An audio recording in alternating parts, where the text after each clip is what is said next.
स्वागत है आप सभी का हमारा उत्तराखंड में। मैं हूं आपके साथ चेतन पाठक। खबरों की शुरुआत करेंगे। नमस्कार, स्वागत है आप सभी का। मैं हूं आपके साथ श्रावणी पटनायक। बुलेटिन की शुरुआत करेंगे। हरिद्वार जिले में बाढ़ से हुए नुकसान का सटीक आंकलन करने के लिए केंद्र की 10 सदस्यीय टीम एनटीएमए के डायरेक्टर हर्ष गुप्ता की अगुवाई में हरिद्वार पहुंची। टीम ने जिला कलेक्ट्रेट सभागार में जिला प्रशासन के अधिकारियों के साथ बैठक की। जिले में आपदा से हुए नुकसान के असेसमेंट के बारे में जानकारी ली। इसके बाद टीम बाढ़ प्रभावित क्षेत्रों का स्थलीय निरीक्षण करने हेतमपुर गांव पहुंची। टीम 3 दिनों तक हरिद्वार जिले के कई हिस्सों का भ्रमण करने के बाद केंद्र सरकार को अपनी रिपोर्ट सौंपेगी। जिलाधिकारी धीराज सिंह गर्बियाल का कहना है कि हरिद्वार जनपद में आई बाढ़ से कई सड़कें, पुल और बंधे क्षतिग्रस्त हुए। इसके साथ ही किसानों की फसलों को भी भारी नुकसान हुआ। 3 दिन तक टीम बाढ़ से हुए नुकसान का आकलन करने के लिए निरीक्षण करेगी और एक रिपोर्ट बनाकर सरकार को सौंपेगी। अगर उसके अलावा किसी से बिना परमिशन के या बिना कोई मानक पूरे किए अगर स्टॉक किया जा रहा है और उससे कोई परमिशन नहीं है, ऐसे स्टॉकों पे कार्रवाई की जाएगी। एनडीएमए की टीम आई है, गाइड सेक्रेटरी सड़ाए हैं और साथ में एसडीएमए से, स्टेट गवर्नमेंट से सेक्रेटरी साहब आए और एनडीएमए की पूरी टीम आई है। लगभग 10 लोगों की टीम है और विगत माह में जो बारिश हुई थी इसकी वजह से पूरे हरिद्वार जनपद में वाटर लॉगिंग की स्थिति आ रही थी और अतिवृष्टि की वजह से लगातार हो रही बारिश से हरिद्वार में नेशनल हाईवे और सड़कों पर गड्ढे बन गए हैं। जिले भर में 6 पुल क्षतिग्रस्त हो गए हैं। प्रशासन लगातार गड्ढों और पुलों की मरम्मत के काम में जुटा हुआ है। हालांकि आए दिन हो रही बारिश मरम्मत के काम में बाधा भी बन रही है। प्रदेश भर के पुलों के लिए हुए सेफ्टी ऑडिट में हरिद्वार जिले के खबर विकासनगर से, जहां सेलाकुई और प्रेमनगर क्षेत्र की नदियों में अचानक आए पानी से 15 जिंदगियां खतरे में पड़ गई, जिन्हें एसडीआरएफ और स्थानीय पुलिस ने जान जोखिम में डालकर कुशलता से रेस्क्यू किया। जबकि सैलाब में बहने से बेहोश हुई एक युवती को पास के अस्पताल में भर्ती कराया गया, जहां उसका उपचार किया जा रहा है। मौके पर पहुंची स्थानीय पुलिस ने पानी के तेज बहाव को देखते हुए जेसीबी और ट्रैक्टर की मदद से किसी तरह रस्सियों के सहारे बीच मझधार में फंसे 9 लोगों को सकुशल रेस्क्यू किया। सैलाब तेज होने के कारण कुछ लोग बीच टापू में फंसे, जिन्हें स्थानीय पुलिस और एसडीआरएफ की टीम ने सकुशल रेस्क्यू किया। उसमें देखिए बारिश हुई है तो गड्ढे भी होंगे, ऑब्वियस है, तो उसको हम जल्दी से जल्दी बनाएंगे। 6 पुल है हमारे, जिसमें एक आने की हेती वाला था, 84 पुल है, आपका सोलानी रिवर में जो पुल है मेन। तो रुक रुक कर हो रही बारिश के चलते अक्सर बरसाती नदियां उफान पर आ जा रही है और ऐसे में कई बार लोग इन नदियों को पार करते समय तेज बहाव में फंस जा रहे हैं। ऐसा ही नज़ारा देर शाम देखने को मिला जब देहरादून के सेलाकुई में सारना नदी के बीच 10 लोग फंस गए। जानकारी मिलने के बाद मौके पर पहुंची सेलाकुई पुलिस और फायर कर्मियों ने नदी के बीच में फंसे लोगों को रेस्क्यू कर सुरक्षित बाहर निकाला। बता दें, पुलिस और फायर की टीम जेसीबी मशीन और ट्रैक्टर को आपस में जोड़ते हुए उपकरणों की मदद से सारना नदी में फंसे लोगों को बाहर निकाला। खबर हल्द्वानी से, जहां कुमाऊं कमिश्नर दीपक रावत ने अपने कैंप ऑफिस में जनता दरबार लगाया। इसमें बड़ी संख्या में फरियादी अपनी समस्या लेकर उनके पास पहुंचे। फरियादियों ने अपने जमीन से जुड़ी समस्या को कमिश्नर के सामने रखा। वहीं कुछ महिलाओं ने कमिश्नर के समक्ष ब्याज से जुड़ा मामला रखा। नर्सिंग कॉलेज की छात्राओं ने भी इंटर्नशिप के दौरान भत्ता दिए जाने को लेकर कमिश्नर दीपक रावत के समक्ष अपनी समस्याओं को रखा। जनता दरबार में कई सारी समस्याओं का कमिश्नर दीपक रावत ने समाधान किया। पत्रकारों से बातचीत करते हुए दीपक रावत ने कहा कि मुख्यमंत्री का स्पष्ट निर्देश है नदी के तेज बहाव में लोग फंसे हैं, जिनका रेस्क्यू किया गया। पुलिस ने करीब 10 लोगों का रेस्क्यू किया है और उफान पर कई नदियां हैं, उनका समाधान कर जिसके कारण लगातार रेस्क्यू किया जा रहा है। लैंड फ्रॉड में कुछ कमी आई है। उनके द्वारा सभी रजिस्ट्रार को ये निर्देश दे दिए गए हैं कि जमीन खरीदने के दौरान जो भी निर्देश उनके द्वारा दिया गया उसको पूरी तरह से पालन किया जाए। हल्द्वानी पहुंचे बीजेपी के पूर्व प्रदेश अध्यक्ष डीडीहाट विधायक बिशन सिंह चौफाल ने बीजेपी कार्यालय में प्रेस वार्ता करते हुए बताया कि 15 अगस्त को धारचूला से कांडी तक हिटो बॉर्डर तिरंगा यात्रा का आयोजन किया जाएगा। इस यात्रा का उद्देश्य अंतर्राष्ट्रीय बॉर्डर पर रहने वाले लोगों और उनके बीच में स्वतंत्रता संग्राम सेनानियों और शहीदों को सम्मानित किया जाना है। बिशन सिंह चौफाल ने बताया कि 45 किलोमीटर की यात्रा 35 ग्राम पंचायत से होकर जाएगी, जिसमें रिटायर मेजर कर्नल और प्रशासनिक अधिकारी भी शामिल होंगे। दौरान देश की सुरक्षा में तैनात जवानों के परिवारों से मुलाकात करते हुए शहीदों को भी सम्मान दिया जाएगा और यात्रा का समापन झूला घाट के कांडवी ग्राम पंचायत में होगा। विधायक भीषण सिंह चुफाल ने सभी बॉर्डर क्षेत्र के रहने वाले लोगों से इस 15 अगस्त तक अपने गाँव पहुँचकर स्कूलों और सैनिकों के बीच स्वतंत्रता दिवस मनाने की अपील की आ रही है, लेकिन क्योंकि प्लॉटिंग बहुत तेजी से हल्द्वानी में हुई है।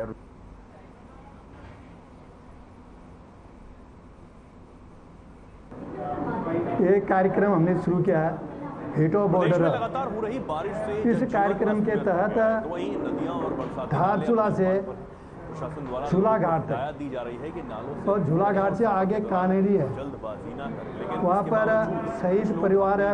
जोखिम में डाल वो शहीद परिवार भवानी चंद जी का कानेरी ग्राम पंचायत वहाँ तक जाएगी। 65 किलोमीटर की दूरी है, 35 ग्राम पंचायत है और इस ग्राम पंचायतों में हमारे साथ जो रहेंगे आर्मी के जितने भी है अधिकारी, रिटायर अधिकारी, वो रिटायर अधिकारी, वो में कर्नल है, जनरल है, अन्य जो सैनिक है, वो 100 लोग उपज है। ममता कोटलिया और तनुजा जोशी। हरिद्वार रोड पर पुरानी चुंगी के पास नाले से पुलिस ने एक युवक का शव बरामद किया, जिसे पुलिस ने पोस्टमार्टम के लिए भेज दिया। वहीं संदिग्ध परिस्थितियों में युवक का शव मिलने से क्षेत्र में सनसनी फैल गई। एसएसआई दर्शन सिंह काला ने बताया कि मृतक की पहचान 50 वर्षीय रमाकांत के रूप में हुई है, जो ऋषिकेश के चंद्रेश्वर नगर में रहता था। परिजनों ने पुलिस को बताया कि रमाकांत कृषि उत्पादन मंत्री समिति परिसर में किसी आढ़ती के पास नौकरी करता था। सुबह नौकरी पर घर के निकलने के बाद वह देर रात तक घर नहीं लौटा, जिसके बाद परिजनों ने रमाकांत की काफी तलाशी की, लेकिन रमाकांत का कुछ पता नहीं चला। रमाकांत नाले में फंसे गिरा, पुलिस उसकी जांच में जुटी है। घटनास्थल के आसपास लगी सीसीटीवी फुटेज पुलिस खंगाल रही है। निकाला गया है। लगातार हो रही बारिश से इस तरह की तस्वीरें जो हैं वो निकलकर सामने आ रहे हैं।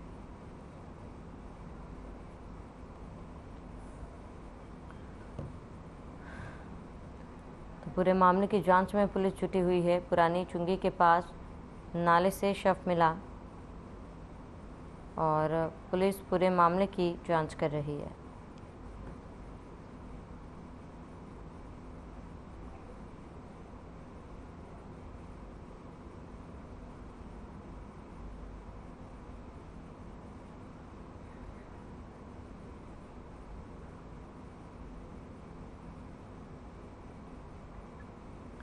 पहाड़ों में लगातार हो रही भारी बारिश लोगों के लिए आफत बनती जा रही है। शिवपुरी के बदल गांव में भारी बारिश के चलते करीब 40 साल बाद परसवाती नाला उफान पर आ गया, जिसकी चपेट में आने से एक पर्यटक कैंप भी बह गया। इस दौरान कैंप में मौजूद कर्मचारियों में हड़कंप मच गया। आनन फानन में जान बचाने के लिए भागा एक कर्मचारी परसवाती नाले में बह गया, जिसका शव कैंप कर्मचारियों ने सुबह निकाला। ठंडा करें और आंख साफ करें, इसके साथ ही आई ड्रॉप का इस्तेमाल भी करें।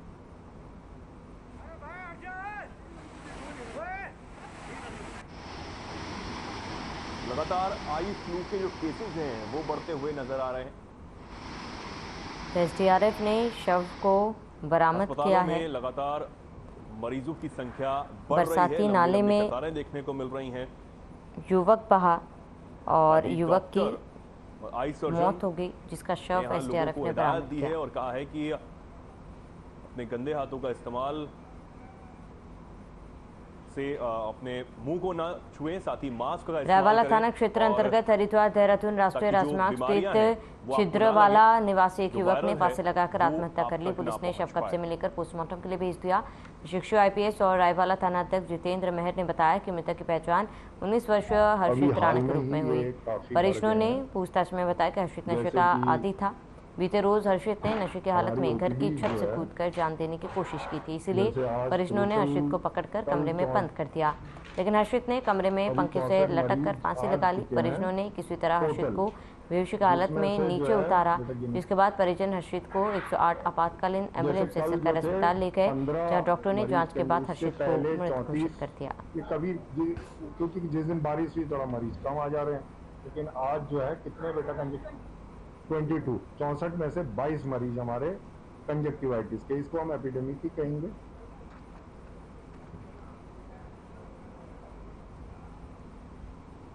खबर पौड़ी से, जहां चौबटा खाल के एसडीएम संदीप कुमार ने राजस्व पुलिस की टीम के साथ बड़ेत मल्ला गांव में अवैध शराब की दुकान पर छापेमारी की। आपको बता दें, दुकान से 336 के देशी शराब के पौवे और 48 बोतल अंग्रेजी शराब बरामद की। उप जिलाधिकारी संदीप कुमार ने बताया कि मुखबिर द्वारा अवैध शराब बिक्री की सूचना पर बड़ेत मल्ला गांव में छापेमारी की गई, जिसमें एक दुकान पर अवैध रूप से अंग्रेजी शराब का धंधा करता हुआ हरविंद्र सिंह को करीब 76,560 रुपए की शराब के साथ गिरफ्तार किया। शराब को कब्जे में लेते हुए राजस्व पुलिस द्वारा उसे गिरफ्तार कर लिया गया। बताया गया कि अभियुक्त पर संबंधित राजस्व उप निरीक्षक द्वारा कार्रवाई की जा रही है। 9 से 14 अक्टूबर देहरादून में संचालित किया जाएगा।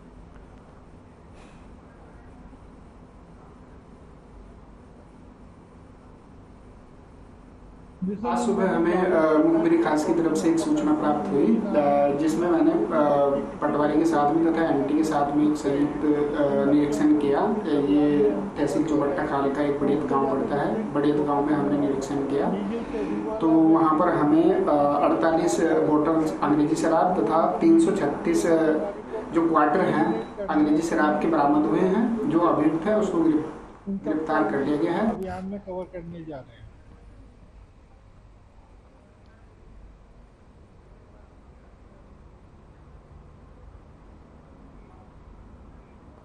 गदरपुर व्यापार मंडल ने व्यापारियों के प्रतिष्ठानों पर चोरियों का खुलासा करने पर गदरपुर थाना अध्यक्ष और पुलिस टीम को सम्मानित किया। इस मौके पर बोलते हुए पंजाबी महासभा के नगर अध्यक्ष कृष्णलाल सुधा ने कहा कि कुछ व्यापारियों के यहां चोरी हुई थी। थाना अध्यक्ष ने खुलासा किया है कि इसीलिए हम लोग थाना अध्यक्ष और उनकी टीम को सम्मानित कर रहे हैं। इस मौके पर बोलते हुए गदरपुर नगर व्यापार मंडल के अध्यक्ष दीपक बेहट ने कहा कि कुछ व्यापारियों ने चोर की शिकायत की थी, जिस पर कार्रवाई करते हुए मामले को सुलझाया गया।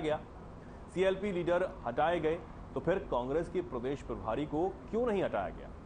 उन्होंने ये भी कहा कि 2022 की चुनावी हार के बाद प्रदेश प्रभारी एसओ साहब का जैसे ये उनका वो सम्मान किया गया है। 2-3 चोरियां झटाझट हुई है गदरपुर में, जिसके लिए इन्होंने बड़ा तत्परता से इसका खुलासा किया है। तो जो ये चोर पकड़ गए हैं उनके सम्मान में आज इनका वो करा गया, सम्मान करा गया। ये महेंद्र जी, कुछ समय पहले एक मंडी में एक चोरी हुई थी, जिसमें लगभग 1 लाख रुपया उसकी दुकान से दिन दिहाड़े चोरी हो गई थी। और एक चोरी अभी हाल ही में 28 तारीख को हुई। तो इन चोरियों को लेकर जो पहले चोरी हुई मंडी वाली 1 लाख रुपए वाली, उसका खुलासा तो मेरे ख्याल से मुश्किल से 3 दिन के अंदर, वो तो उसी रात को गया था, लेकिन कुछ पुलिसिया कार्रवाई होती है तो उसमें खुलासा करने में 3 दिन का समय लगा, क्योंकि उसमें मैं स्वयं पुलिस टीम के साथ शामिल था। तो इसलिए वो खुलासा तो रात को ही हो गया था जिस रात चोरी हुई। सभी का इलाज निःशुल्क उत्तरांचल उत्थान परिषद की ओर से कराया जाएगा।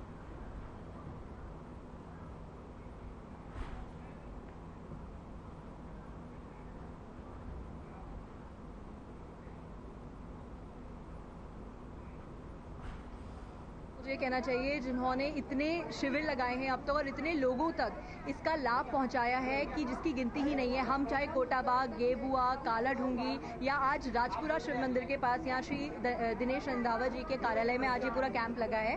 तो पाठक जी ने आज तक इतनी सेवाएं दी हैं जितना मुझे कहना चाहिए कि जो यहाँ के नेता हैं उन्होंने भी आज तक इतना काम नहीं किया है। और इतनी भीड़ आज यहाँ पे थी, इतने मुश्किल से हमने लोगों को संभाला है और काम इतना बेहतरीन हुआ है। एक चाहे महिला है, चाहे बुजुर्ग हैं, चाहे बच्चे हैं, चाहे आदमी लोग हैं, सबका इतना बेहतरीन ट्रीटमेंट हुआ है, उनको दवाइयाँ दी गई हैं। का कहर जारी है।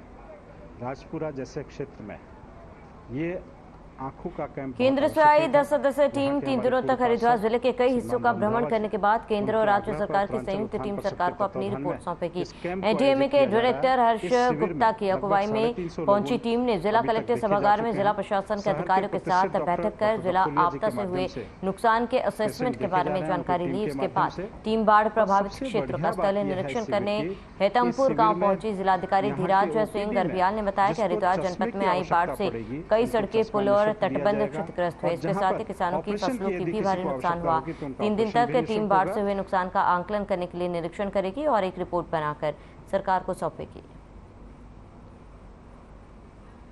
अब खबर उधम सिंह नगर के जसपुर क्षेत्र से है, जहां डीएम आज जनपद में एनडीएमए की टीम आई है, जिसमें जॉइंट सेक्रेटरी सर आए हैं और साथ में SDMA से, स्टेट गवर्नमेंट से सेक्रेटरी साहब आए हैं और NDMA की पूरी टीम आई है, लगभग 10 लोगों की टीम है इसकी। और विगत माह में जो बारिश हुई थी जिसकी वजह से पूरे हरिद्वार जनपद में वाटर लॉगिंग की स्थिति आ गई थी और अतिवृष्टि की वजह से जो भी क्षति हुआ उसका आकलन करने के लिए सेंटर की ये टीम आई है स्टेट गवर्नमेंट के रिक्वेस्ट पे। और हम लोगों ने पूरा जो असेसमेंट हमारा था अब तक का और जो राहत कार्य हम लोगों ने लोगों तक पहुँचाए हैं और फसल जो डैमेज हुआ है पूरे जनपद में उसका अभी तक जो असेसमेंट हम लोगों ने किया है उसकी जानकारी हम लोगों ने दी है।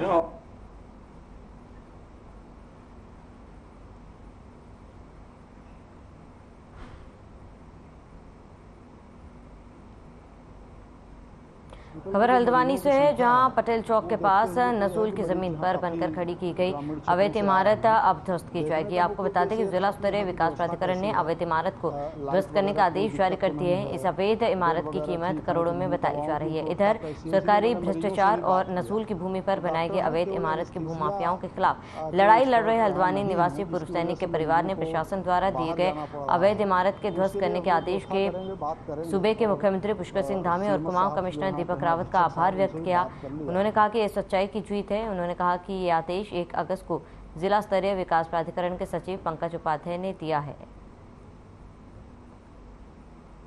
कोटद्वार के बेस हॉस्पिटल में भेजा गया है ब्लड का प्रोडक्ट। वजह से ये मुद्दा जो शासन प्रशासन तक पहुंचा और इसके 1 अगस्त को इसके ध्वस्तीकरण के आदेश जिला विकास प्राधिकरण द्वारा पारित हुए हैं। साथ ही मैं कुमाऊं कमिश्नर श्री दीपक रावत जी जो युवाओं के प्रेरणा स्रोत हैं उनका धन्यवाद देना चाहता हूं। साथ ही जिलाधिकारी वंदना सिंह जी को भी धन्यवाद देना चाहता हूं जिन्होंने 3 माह का समय इसमें जांच के लिए दिया था। वो 3 माह का समय पूर्ण होने से पहले ही जिसमें भी 1 माह लगभग शेष था इसके ध्वस्तीकरण के आदेश पारित हो गए हैं। जिन्होंने मेरी इस आवाज़ को आम जनमानस तक पहुंचाया, शासन प्रशासन तक पहुंचाया और इसके साथ ही मैं इसकी 3 साल से लड़ाई लड़ रही थी। जो आज इस न्यूज़ चैनल और हमारी जो नई आई हुई वंदना मैडम DM साहब हैं उनके आदेश के अनुसार जो 3 महीने का टाइम दिया गया था वो साथ में हमारे कुमाऊं कमिश्नर श्री दीपक रावत जी द्वारा भी जो इसमें संज्ञान लिया गया था, तो इन सभी की उससे जो है आज हमें विकास प्राधिकरण द्वारा इसमें ध्वस्तीकरण का आदेश मिल चुका है, जो मैं शासन प्रशासन का भी इसमें धन्यवाद करना चाहती हूँ और माननीय श्री मुख्यमंत्री धामी जी का भी मैं इसमें धन्यवाद करना चाहती हूँ क्योंकि मैं उनसे भी मिल चुकी थी।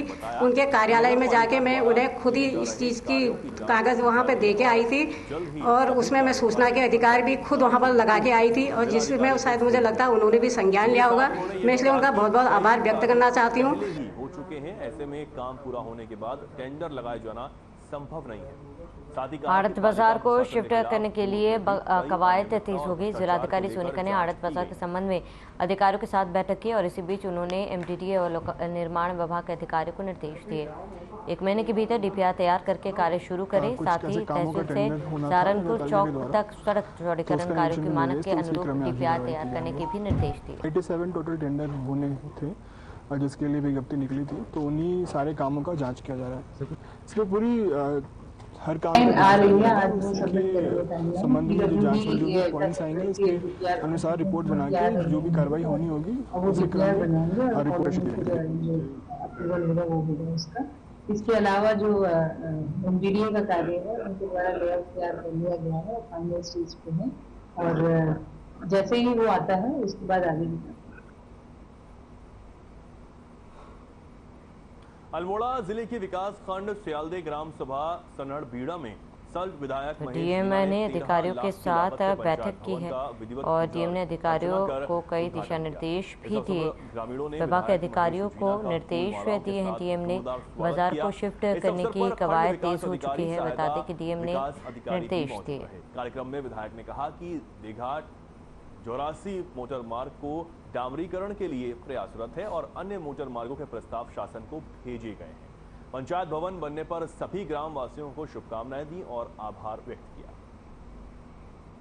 टीपी नगर क्षेत्र में घरों में चोरी और नकबजनी की घटनाओं को अंजाम देने वाले गिरोह का पर्दाफाश हो गया। बता दें, चोरों का गैंग संभल का है और पुलिस ने गैंग के 5 सदस्यों को गिरफ्तार कर उनके कब्जे से करीब 8 लाख रुपए का माल भी बरामद किया। वहीं एसएसपी पंकज भट्ट ने बताया कि गिरोह ने विगत माह टीपी नगर में चोरी और नकबजनी की घटनाओं को अंजाम दिया। चोरों की तलाश के लिए सीसीटीवी कैमरे खंगाले गए। उन्होंने बताया कि पकड़े गए अभियुक्तों में 4 संभल के रहने वाले हैं, जबकि 1 बरेली का है। एसएसपी ने बताया कि पकड़े गए अभियुक्तों ने चोरी का माल सेवाराम निवासी डबल फाटक मोहल्ला नेता कॉलोनी मुरादाबाद का है। कांग्रेस राष्ट्रीय अध्यक्ष मल्लिकार्जुन खड़गे और साथ ही राहुल गांधी ने उत्तराखंड कांग्रेस की लीडरशिप को ये टीपी नगर में लगातार कुछ घटनाएं सामने आई थी पिछले दिनों, तो उसमें 4 जो घटनाएं हैं उनका खुलासा हुआ। इसमें संभल का गिरोह सामने आया है। इसमें लगातार सीसीटीवी की फुटेज और जो सीडीआर था उसका एनालिसिस किया गया। इसमें हमारे कांस्टेबल नवीन राणा द्वारा बहुत अच्छा प्रयास किया गया, जिससे इस गैंग को ट्रैक करने में बहुत मदद मिली। गैलेक्सी फार्म के पास इनको क्रॉसिंग की ओर जाते हुए जंगल की ओर ये 5 लोगों को पुलिस ने गिरफ्तार किया है। इनसे चारों जो नकबजनी का सामान है वो बरामद हुआ है। इसमें इनका जो तरीका था वो ये था कि ये बंद घरों को छापते थे और 3 दिन तक यहाँ होटल में रहते थे। उसके बाद दूसरे या तीसरे दिन ये अपने टारगेट को फिक्स करके उसके बाद ये घटना करते थे। पार्टी और की जो साजिश थी उसका आज पटाक्षेप हुआ है।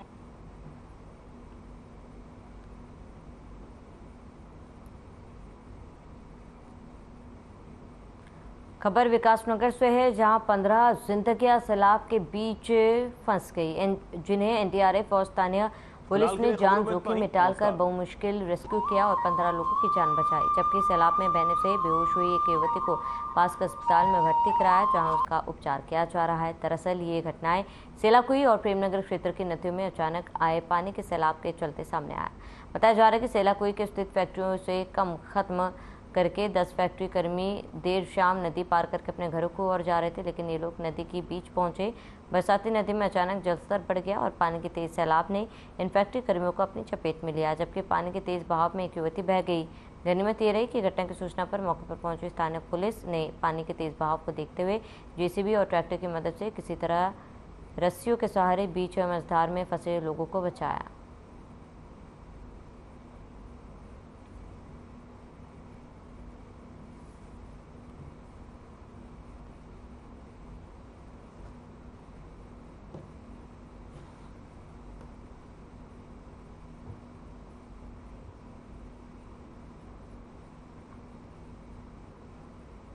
राष्ट्रीय योगी सेना के प्रदेश महासचिव वेंकटेश नाथ गोस्वामी और नौसर मंडल नगर अध्यक्ष रामचंद्र के नेतृत्व में राष्ट्रीय योगी सेना के कार्यकर्ताओं ने हरियाणा के नूंह में हिंसा में आरोपियों के खिलाफ कार्रवाई को लेकर खटीमा तहसीलदार हिमांशु जोशी के माध्यम से भारत सरकार के गृह मंत्री को ज्ञापन सौंपा। ज्ञापन के मुताबिक प्राचीन मंदिरों में दर्शन के लिए जाने वाले हिंदुओं पर एक विशेष समुदाय द्वारा गोली व पत्थरबाजी, सरकार संपत्ति को नुकसान पहुंचाने और आगजनी कर हिंसा फैलाने वाले आरोपियों के खिलाफ योगी सेना ने सख्त कार्रवाई की मांग की।